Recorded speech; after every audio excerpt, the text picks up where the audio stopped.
Assalamualaikum warahmatullahi wabarakatuh. Innal hamdalillah nahmaduhu wa nasta'inuhu wa nastaghfiruh wa na'udzu billahi min shururi anfusina wa min sayyiati a'malina. May yahdihillahu fala mudilla lahu wa may yudlil fala hadiya lahu. Asyhadu an la ilaha illallah wa asyhadu anna Muhammadan abduhu wa rasuluh la nabiyya wa rasulah ba'da. Amma ba'du. Perkenalkan, nama saya Muhammad Naufal Khairi Ajhar dengan NIM 220140403005. Di sini saya akan membawakan sebuah video untuk memenuhi tugas final tes ilmu dakwah yang diampuh oleh dosen Ibu Rizkiatul Hasanah Esos Emsos. Selanjutnya masuk ke pembahasan. Pembahasan pertama yaitu landasan ontologis, epistemologis, dan aksiologis dakwah. Pembahasan kedua, relasi ilmu dan ilmu lain. Pembahasan ketiga, paradigma ilmu dakwah. Pembahasan keempat, macam, model, pendekatan, media, dan metode dakwah. Pembahasan kelima adalah problematika dakwah masa kini. Pembahasan keenam, faktor hidayah dalam dakwah. Dan pembahasan ketujuh, efek dakwah dan tahap-tahap perubahan mat'u. Baik, langsung saja memasuki materi yang pertama, yaitu landasan ontologis, epistemologis, dan aksiologis dakwah. Ontologi berasal dari dua kata on dan logi. Artinya ilmu tentang ada. Ontologi adalah teori tentang ada dan realitas. Meninjau persoalan secara ontologis adalah mengadakan penyelidikan terhadap sifat dan realitas. Jadi, ontologi adalah bagian dari metafisika yang mempelajari hakikat dan digunakan sebagai dasar untuk memperoleh pengetahuan, atau dengan kata lain menjawab dengan pertanyaan apakah hakikat itu. Ontologi menyelidiki sifat dasar dari apa yang nyata, dari fundamental dan cara-cara yang berbeda, dalam mana entitas dari kategori-kategori logis yang berlainan, seperti objek-objek fisik, hal universal, abstraksi, bilangan, dan lain-lain, dapat dikatakan ada. Epistemologi. Pengertian epistemologi dakwah. Terlebih dahulu akan diuraikan pengertian ilmu dakwah Dr.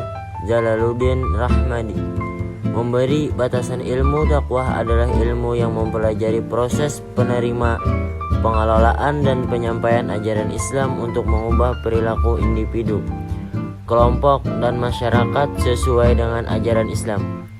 Sedangkan Amrullah Ahmad memberi pengertian bahwa ilmu dakwah merupakan kumpulan pengetahuan yang berasal dari Allah yang dikembangkan umat Islam dalam susunan yang sistematis dan terorganisir mengenai manhaj melaksanakan kewajiban dakwah dengan tujuan berikhtiar mewujudkan khairul ummah untuk mendapatkan suatu rumusan yang tepat tentang epistemologi dakwah. Paling tidak ada dua macam pendekatan pembahasan filsafat dakwah. Aksiologis. Aksiologis berarti teori tentang nilai dalam kaitannya dengan ilmu dakwah yang secara etimologis berarti panggilan atau ajakan. Untuk memahami kebenaran teologis Islam, maka nilai kebenaran mendasar merupakan landasan aksiologis bagi pengembangan dakwah. Kedudukan dakwah sebagai ilmu dapat ditemukan pada argumen yang dapat menjawab sejauh mana dakwah memiliki kriteria sebagai ilmu. Kriteria tersebut mencangkup: pertama, sejauh mana dakwah memiliki argumen atas struktur yang jelas dari ilmu yang menyampaikan dan mengajak orang untuk mengakui kebenaran teologis tertentu. Kejelasan struktur menjadi sangat penting, karena kebenaran yang hendak disampaikan oleh ilmu dakwah pada dasarnya merupakan kebenaran transcendental yang sering tidak terjangkau oleh sudut pandang ilmiah. yang secara mayoritas dianut oleh ilmuwan itu sendiri. Kedua, menyangkut kejelasan ilmu dakwah yang dapat dipertanggungjawabkan secara sistematik. Ketiga, menyangkut pertanggungjawaban metodologis dakwah sebagai ilmu. Baik, selanjutnya memasuki materi yang kedua, yaitu relasi ilmu dakwah dan ilmu lain.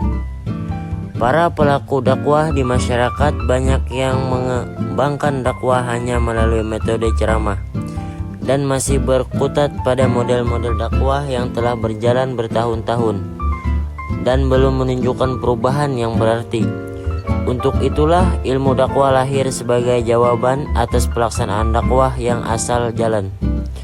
Kesadaran masyarakat dalam membangun dakwah sebagaimana tersebut tidak melulu dibuktikan dengan sarana infrastruktur, akan tetapi ada pengetahuan, kemauan, dan kemampuan dari masyarakat mengenai perjuangan hak-hak dan kewajiban mereka.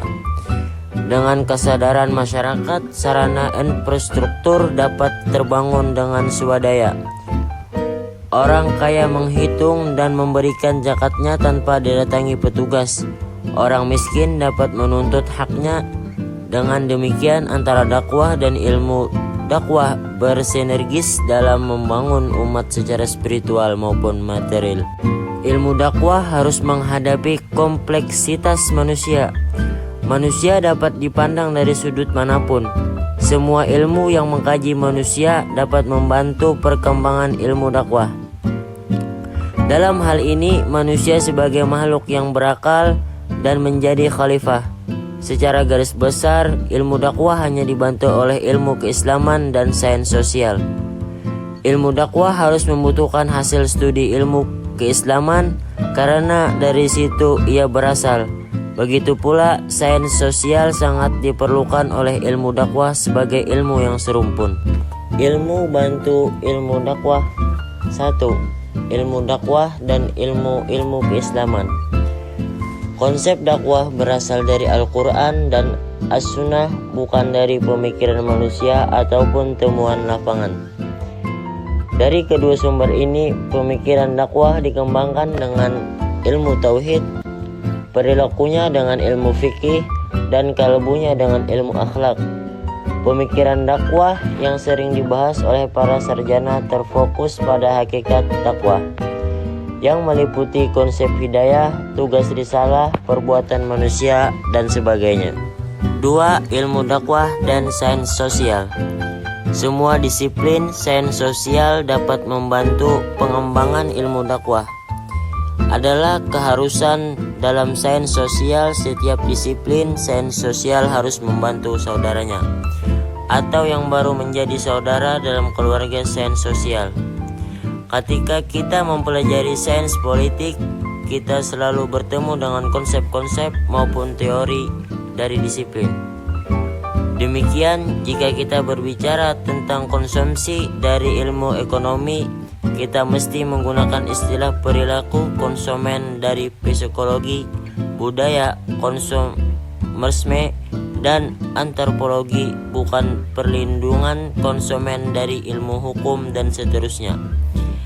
Sebagai anggota baru dalam keluarga sains sosial, ilmu dakwah pasti memanfaatkan konsep atau teori yang telah dikembangkan oleh disiplin sains sosial lainnya. Sains sosial menerangkan berbagai jenis segi kehidupan individu dan masyarakat secara detail dan terperinci. 3. Ilmu dakwah dan metodologi sains. Semua disiplin ilmu yang membahas cara mengembangkan sains. Dalam hal ini ada dua disiplin meteorologi yang dapat membantu pengembangan ilmu dakwah, yaitu ilmu penelitian dan ilmu logika. Keduanya merupakan perangkat pengembangan sains untuk memenuhi syarat sains yang diobjektif dan bermetode. Ilmu penelitian sangat berguna bagi sains. Begitu pula ilmu logika diperlukan sains untuk melahirkan kesimpulan yang sistematis dan logis. Keduanya adalah syarat sains. Irving M. Joffrey (1981). 3. Mencatat, the study of logic is the study of methods.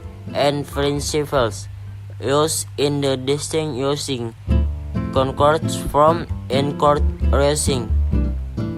Pokok studi logika adalah bahasa mengenai metode dan prinsip-prinsip yang dipakai untuk membedakan cara berpikir yang benar. Memasuki materi yang ketiga, yaitu paradigma ilmu dakwah. Paradigma suatu ilmu melambangkan kejelasan visinya. Visi tersebut diterjemahkan ke dalam misi berbentuk profil kajian dan sasarannya. Kemudian misi tersebut diterjemahkan ke dalam beberapa pendekatan. Apakah kajian eksternal, kajian kuantitatif atau kualitatif? Sebagai suatu konsep istilah paradigma. Paradigma pertama kali diperkenalkan oleh Thomas S. Kuhn dalam karya tulisnya The Structure of Scientific Revolution, Struktur Revolusi Ilmu Pengetahuan, pada tahun 1962. Sekalipun ia bukan seorang sosiolog, akan tetapi seorang ahli ilmu alam. Namun dengan karyanya itu ia menempati posisi sentral di tengah-tengah perkembangan sosiologi. A. Teori sistem dakwah.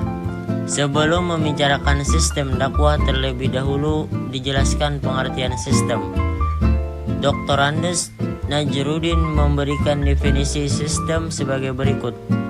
Sistem menurut arti logat adalah suatu kelompok unsur yang saling berhubungan membentuk suatu kesatuan kolektif. A group of interval elements forming a collective entity. Maksud sistem ialah suatu rangkaian kegiatan yang sambung-bersambung saling berkaitan, menjelmakan urutan yang logis dan tetap terikat pada ikatan hubungan antara kegiatan masing-masing dalam rangkaiannya secara menyeluruh. Najruddin Razak 1976-252. Dr. Iskandar Wiryo Kosomo MSc mendefinisikan sistem sebagai suatu organisasi dari kumpulan komponen yang berhubungan satu sama lain. Iskandar Wiryo Kosomo 1988.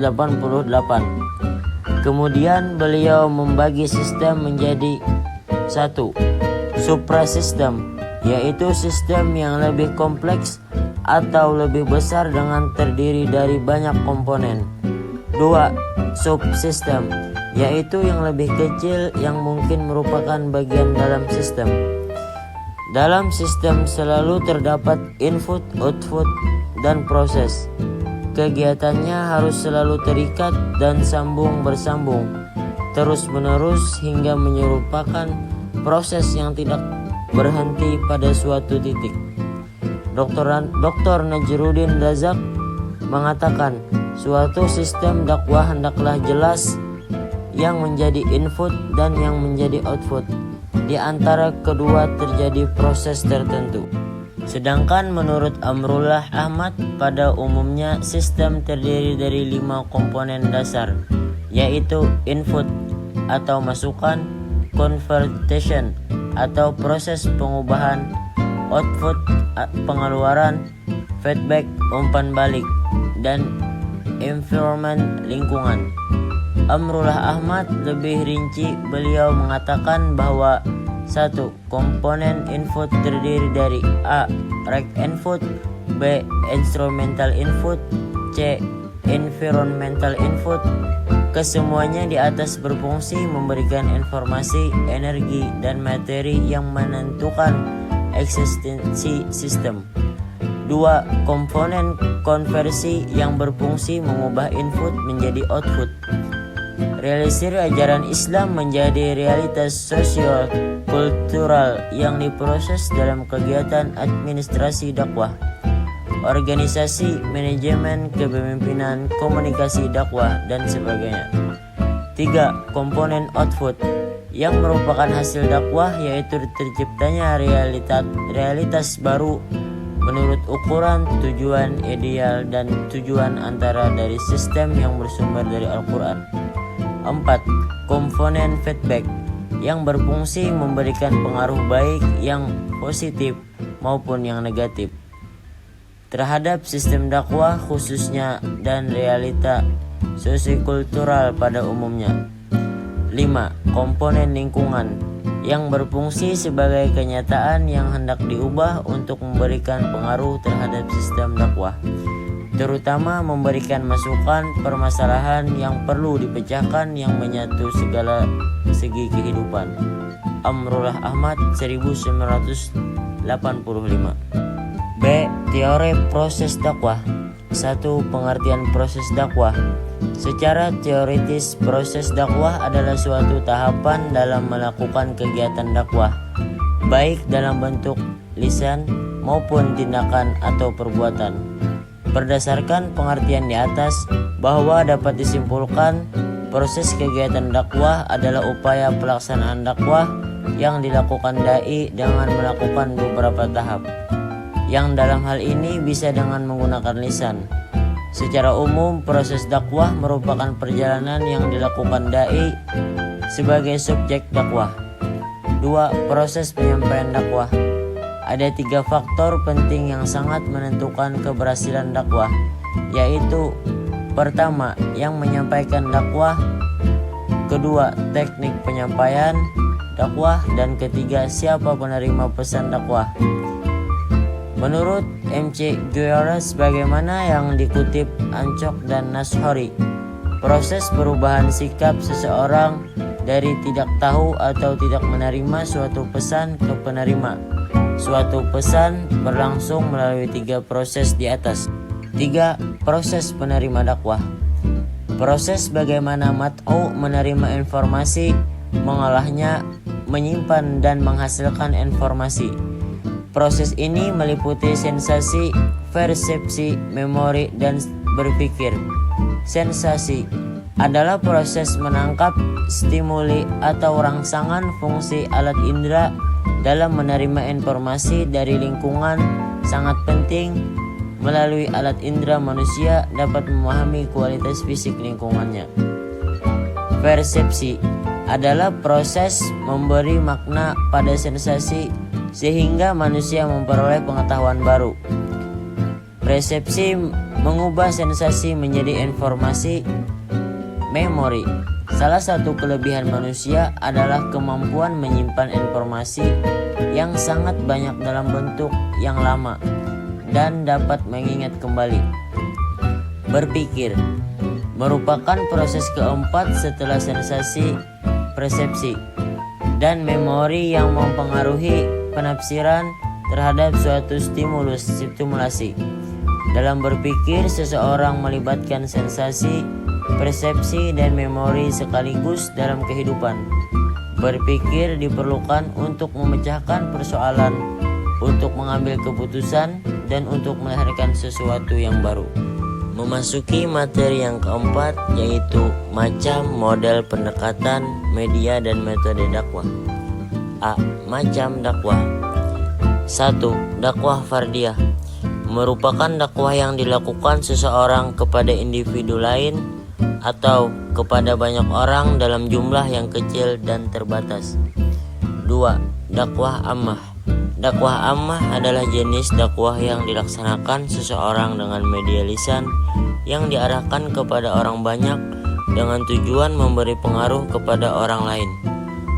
3. Dakwah bil lisan. Dakwah bil lisan adalah yang secara langsung disampaikan dalam wujud lisan sehingga ada interaksi yang terjalin antara pemberi dakwah dengan orang yang mendengarkan dakwah tersebut. 4. Dakwah bil hal. Dakwah bil hal merupakan dakwah yang mengutamakan perbuatan nyata, dilaksanakan dengan maksud tidak cuma memberi pendengar memahami arti yang disampaikan dari dakwah tersebut, tapi juga mengaplikasikan berbagai perbuatan yang dicontohkan tersebut dalam kehidupan sehari-hari. 5. Dakwah bit tadwin.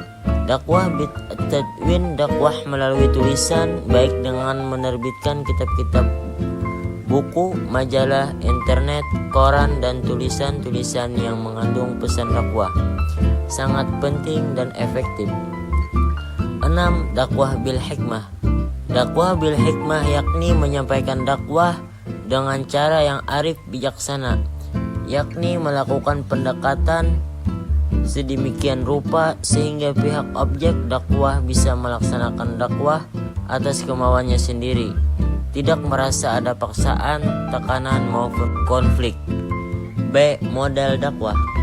Modal dakwah, modal berarti pola contoh, acuan, ragam, dan sebagainya, dan sesuatu yang akan dibuat atau dihasilkan.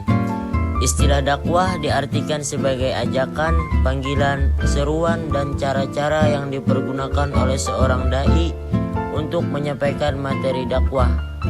Untuk mencapai tujuan dakwah, modal adalah representasi dari suatu objek, benda, atau ide-ide dalam bentuk yang disederhanakan dari kondisi fenomena alam. Model berisi informasi tentang suatu fenomena yang dibuat dengan tujuan untuk mempelajari fenomena sistem yang sebenarnya. Modal dapat berupa tiruan dari suatu benda, sistem, atau kejadian yang sesungguhnya, yang hanya berisi informasi-informasi yang dianggap penting untuk ditelaah. Mahmud 2008. C. Pendekatan. Kata pendekatan dakwah adalah titik tolak atau sudut pandang kita terhadap proses dakwah. Umumnya penentuan pendekatan didasarkan pada mitra dakwah dan suasana yang melingkupinya, di mana pendekatan dakwah yaitu pendekatan budaya, pendekatan pendidikan, dan pendekatan psikologis. Pendekatan dakwah adalah cara-cara yang dilakukan seseorang mubalik untuk mencapai sebuah tujuan tertentu atas dasar hikmah dan kasih sayang. Dengan kata lain, pendekatan dakwah harus bertumpu pada suatu pandangan human oriented dengan mendapatkan penghargaan yang mulia atas diri manusia. Pendekatan dakwah dapat dibagi menjadi dua bentuk, yaitu 1. Pendekatan sosial. Pendekatan ini didasarkan atas pandangan bahwa penerima atau mitra dakwah adalah manusia yang bernaluri sosial serta memiliki keterkaitan dan ketergantungan dengan orang lain. Interaksi sosial manusia ini meliputi semua aspek kehidupan, yaitu interaksi budaya, pendidikan, politik, dan ekonomi. 2. Pendekatan psikologis. Pendekatan ini meliputi dua aspek. A. Citra pandang dakwah terhadap manusia sebagai makhluk yang memiliki kelebihan dibanding dengan makhluk lainnya. Oleh karena itu, mereka harus dihadapi dengan pendekatan persuasif, hikmah, dan kasih sayang. B. Realita pandangan dakwah terhadap manusia yang di samping memiliki beberapa kelebihan, ia juga memiliki beberapa macam kekurangan dan keterbatasan. Ia seringkali mengalami kegagalan mengimunisasikan dirinya di tengah-tengah masyarakat sehingga terbelenggu dalam lingkaran problem yang menanggung jiwanya. Oleh karena itu, dakwah harus memandang setiap mitra dakwah sebagai manusia dengan segala problematikanya. 3. Media dakwah. Media dakwah adalah alat yang digunakan untuk menyampaikan materi dakwah ajaran Islam kepada mat'u. Untuk menyampaikan ajaran Islam kepada umat, dakwah dapat menggunakan berbagai wasilah. Kata media berasal dari bahasa Latin median, yang merupakan bentuk jamak dari medium secara etimologi yang berarti alat perantara. Adapun yang dimaksud dengan media dakwah adalah peralatan yang dipergunakan untuk menyampaikan materi dakwah kepada penerima dakwah pada zaman modern seperti sekarang ini, seperti televisi, video, kaset, rekaman, majalah, dan surat kabar. Untuk itu, bahasa dakwah harus memiliki syarat-syarat agar dapat memberikan makna dan pengertian secara jelas dan dapat dimengerti oleh mat'u khalayak. Bahasa yang digunakan dai hendaknya tidak mengandung makna yang berbeda yang saling bertentangan, sebab akan menimbulkan keracunan dan keraguan. Demikian juga dapat cara pengucapan harus dilakukan secara pelan dan lembut, tidak terlalu cepat dan terburu-buru. supaya dapat didengar dengan baik. 4. Metode dakwah. Metode dakwah dari segi bahasa, metode dakwah berasal dari dua kata, yaitu meta, melalui, dan hodus, jalan atau cara. Dengan demikian kita dapat artikan bahwa metode adalah cara atau jalan yang harus dilalui untuk mencapai suatu tujuan. Sumber yang lain menyebutkan bahwa metode berasal dari bahasa Jerman Methodika, artinya ajaran tentang metode. Dalam bahasa Yunani, metode berasal dari kata methodos, artinya jalan, yang dalam bahasa Arab torik. Metode adalah tersebut diharuskan bagi seorang dai selalu memperhatikan dalam pemilihan dan penggunaan suatu metode dakwah.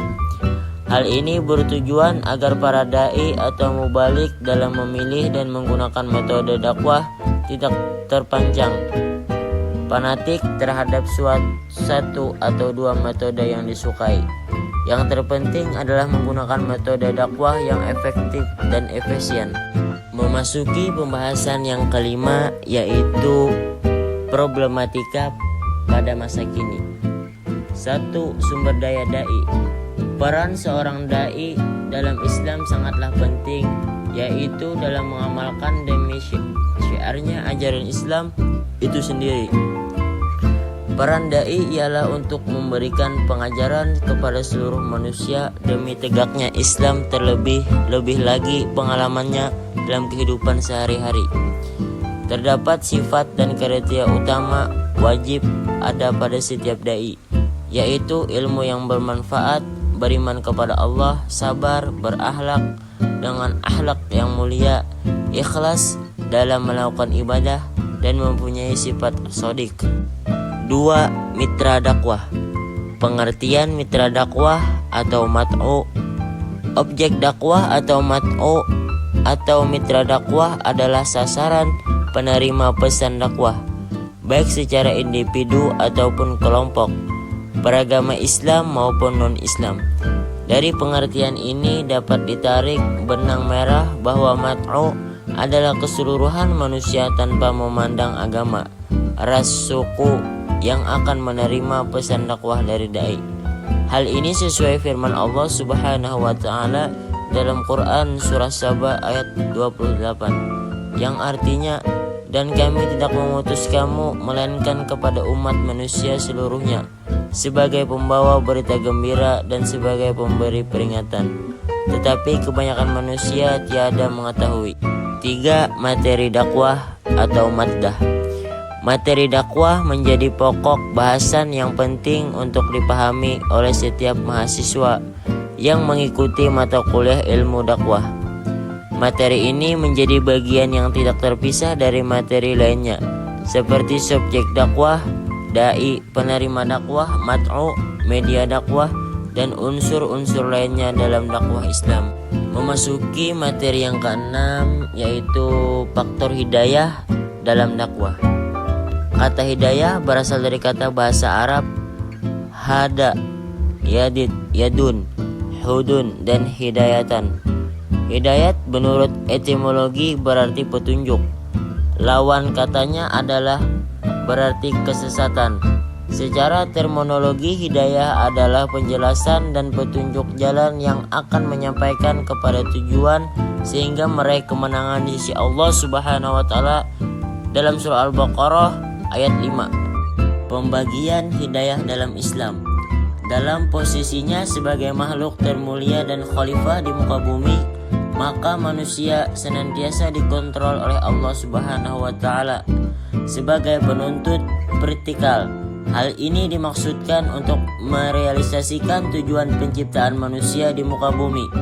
Hidayah Allah kepada manusia memiliki posisi yang sangat menentukan dalam rangka merebut posisi yang layak bagi manusia dalam pandangan manusia di dalam masyarakat dan bukan dalam pandangan Allah Subhanahu wa taala. Hidayah al-ilham. Dalam analisis Ansori tahun 1004, hidayah semacam ini tidak hanya diberikan kepada manusia, akan tetapi juga kepada hewan sekalipun. Hidayah al-ilham ini berarti denyut, hati, gerakan hati atau influx yang ada pada manusia dan hewan. Hidayah jenis ini merupakan dorongan untuk melakukan suatu dorongan, dimaksud tidak berdasar pada suatu pikiran. Dorongan yang hanya berupa dorongan animal yang tidak berdasarkan pada pikiran sepanjang oleh manusia. Hidayah al-ilham ini diberikan Allah Subhanahu wa taala kepada manusia sejak masih bayi. B. Hidayah al-wahasi. Hidayah al-wahasi ini bisa juga disebut dengan hidayah panca indera. Hawas ialah dria atau indra ataupun indria, yaitu alat yang peka terhadap rangsangan dari luar, seperti rangsangan cahaya, rangsangan bunyi, dan lain-lain. Panca indera yang dimaksud adalah alat melihat, alat mendengar, alat mencium, alat perasa, dan alat peraba. C. Hidayah al-aqli. Hidayah akal ini hadir untuk meluruskan kekeliruan panca indera. Akal merupakan pengakomodir semua hal yang dihimpun oleh panca indera, kemudian membuat kesimpulan-kesimpulan yang dapat berbeda dengan kesimpulan yang diperoleh indera-indera tersebut. Akal berperan melebihi peran panca indera. Akal lebih matang jauh setelah kematangan panca indera, dan karenanya akal dinyatakan berada pada tingkatan yang ketiga. Akal merupakan pembeda antara manusia dan hewan, bahkan malaikat sekalipun. D. Hidayah al-adiyani. Hidayah al-adiyani ini biasa juga disebut dengan hidayah agama. Dengan akal budi manusia semata-mata belum merupakan jaminan bagi manusia untuk sampai kepada kebenaran yang hakiki. Dengan agama, Tuhan telah memperkenalkan kebenaran dan kebenaran. Kebenaran wahyu untuk mencapai hasrat citanya, kebahagiaan sejati, dan kebenaran hakiki yang disuarakan dalam ayat demi ayatnya. E. Hidayah at-taufiqi. Di samping agama sebagai hidayah Allah Subhanahu wa taala, masih ada hidayah Allah yang lain, yaitu hidayah taufik atau hidayah al-maunah. Hidayah kategori ini diposisikan pada tempat kelima atau yang terakhir dalam sederetan hidayah yang diberikan oleh Allah Subhanahu wa taala kepada manusia. Hidayah taufik ini semata-mata berada dalam tangan Allah Subhanahu wa taala. Tidak ada seorang pun yang dapat memberikannya kepada manusia lain. Memasuki materi yang terakhir, yaitu efek dakwah dan perubahan tahap mat'u. Dakwah bersifat persuasi, artinya berusaha mempengaruhi manusia untuk menjalankan agama sesuai dengan kesadaran dan kemauannya sendiri, bukannya dengan jalan koersif atau paksaan, sebab paksaan adalah perampasan hak asasi manusia dalam beragama. Jika dakwah persuasif dengan metode ceramah, pembicara dapat menggunakan alat-alat psikologis agar menghasilkan kesan mendalam. Sesuatu Kosomo dalam TA Letter 1989, yaitu 1. Yaitu meyakini audiens dengan menerangkan, menjelaskan, dan membuktikan kebenaran isi pesan dakwah, serta menunjukkan tidak benarnya pendapat yang bertentangan. 2. Fair mover, yaitu cara penggerakan perasaan kemauan audiens dengan jalan direktif fathiyek, yakni dengan kekuatan perasaan dan keyakinan pembicara melahirkan kata hatinya dengan penuh semangat yang menyala-nyala. 3. Concolier, yaitu cara menarik perhatian dengan terhadap isi ceramah. 4. Prefer Chojo, teknik persuasi yang artinya pukul terus. Ini merupakan cara yang telah teruji untuk menanamkan suatu pengertian atau paham hingga mendalam. 5. Simbolik, yaitu cara memberi gambaran tentang apa yang dimaksud dalam perasaan pesan cara dengan bahasa lambang. 6. Sensasi, yaitu sesuatu yang dapat memaksa pendengaran menaruh perhatian kepada pembicara. 7. Sugesti, yaitu sesuatu yang dapat menimbulkan keyakinan tanpa berpikir lebih lanjut. 8. Pertes, yaitu suatu kekuatan dalam diri seseorang yang menyebabkan orang lain segera membuka jiwanya untuk menerima dan mempercayai ucapannya. Pendakwah sebagai komunikator juga harus memperhatikan 3 teknik, yaitu 1. Pesan satu sisi dan 2 sisi. 2. Kredibilitas sumber. 3. Seruan rasa takut.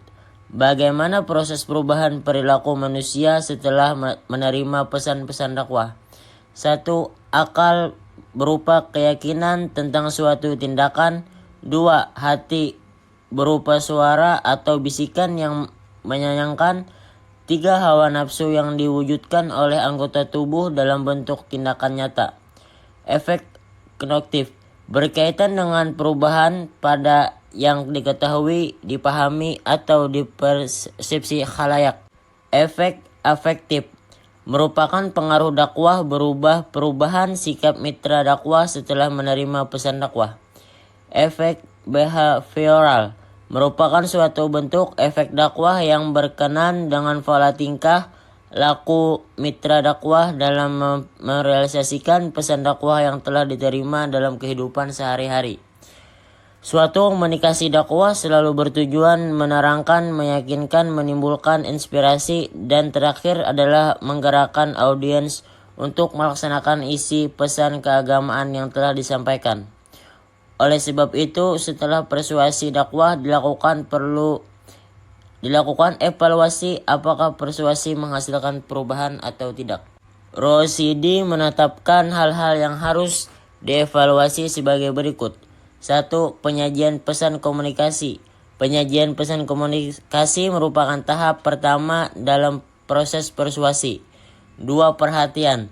Setelah pesan dakwah disajikan kepada mitra dakwah, yaitu audiens ataupun pembaca, pertanyaan kedua ialah apakah mereka menaruh perhatian terhadap isi pesan tersebut. 3. Pemahaman.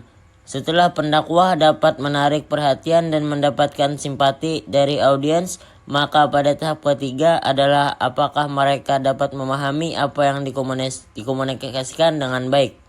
4. Tunduk pada pesan pembicara. Tahap keempat pada proses persuasi adalah sejauh mana audiens tunduk dan patuh kepada isi pesan yang telah dipahami. 5. Pemahaman dalam ingatan.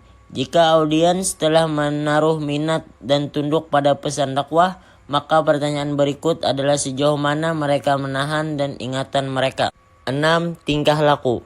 Tahap terakhir dari proses persuasi ialah mitra dakwah melaksanakan benar-benar tingkah laku sesuai dengan harapan pendakwah. Melalui tahap keempat dan kelima, yakni mematuhi isi pesan dan menahan isi pesan dakwah secara teguh dalam ingatan, kita mengadakan pengukuran terhadap pengaruh yang segera atau terlambat tentang perubahan tingkah laku audiens. Mungkin ini saja yang dapat saya sampaikan. Apabila terdapat kesalahan, itu datang dari saya pribadi, dan apabila terdapat kebenaran, itu hanyalah datangan dari Allah Subhanahu wa Ta'ala. Akhirul kalam, saya ucapkan Assalamualaikum warahmatullahi wabarakatuh.